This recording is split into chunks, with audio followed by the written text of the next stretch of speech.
Écoutez, moi j'ai été enregistré au Musée de l'Homme, place du Trocadéro, parce que j'avais demandé que je sois enregistré là, parce que c'est dans cet endroit que sont entreposés les crânes d'Algériens qui ont été décapités pendant la conquête coloniale française. Et d'ailleurs, il y a des images pendant mon entretien avec eux, avec les journalistes donc de complément d'enquête, qui avaient été filmés, des crânes qui avaient été filmés. Moi j'ai expliqué dans ce long entretien qui a duré presque 1 heure et demie avec eux, ce qu'avait été l'histoire de la conquête coloniale et qui était à l'origine des mémoires douloureuses, des mémoires blessées, des mémoires difficiles qui existent entre la France et l'Algérie.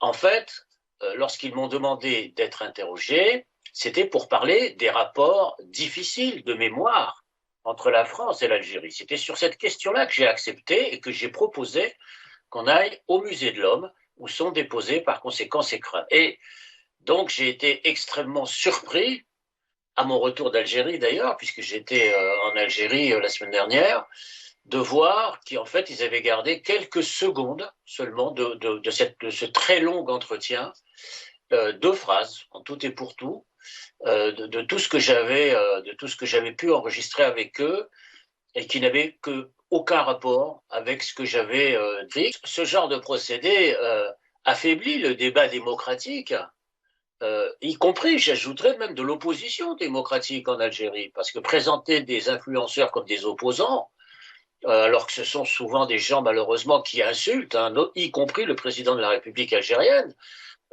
c'est affaiblir l'opposition démocratique, le débat démocratique et complexifie considérablement, bien sûr, les relations déjà compliquées entre la France et l'Algérie. Donc c'est dommage. C'est une occasion perdue, malheureusement. C'est ce que je leur ai écrit, que c'est une occasion ratée, une fois de plus. Malheureusement, une occasion ratée entre la France et l'Algérie pour essayer que les uns et les autres se comprennent davantage. Vous savez, moi, je pense qu'il y a des journalistes d'un côté, des chaînes de l'autre. Il y a en ce moment en France toute une bataille à l'intérieur du monde journalistique, hein, pour essayer de faire respecter l'éthique du journalisme. Je ne suis pas au courant de ce qui s'est passé à l'intérieur de ce qui s'est passé à l'intérieur de l'équipe journalistique. Je ne sais pas. Moi, je n'ai pu voir que le résultat.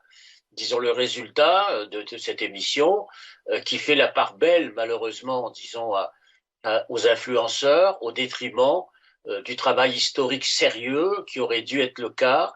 On m'a laissé 10 secondes d'antenne et on a laissé des très longues minutes à des gens qui, naturellement, n'ont rien à voir avec toute cette histoire et qui ne connaissent rien d'ailleurs à cette histoire algérienne. Donc, effectivement, c'est un manquement effectivement d'éthique sur le plan du travail journalistique, bien entendu.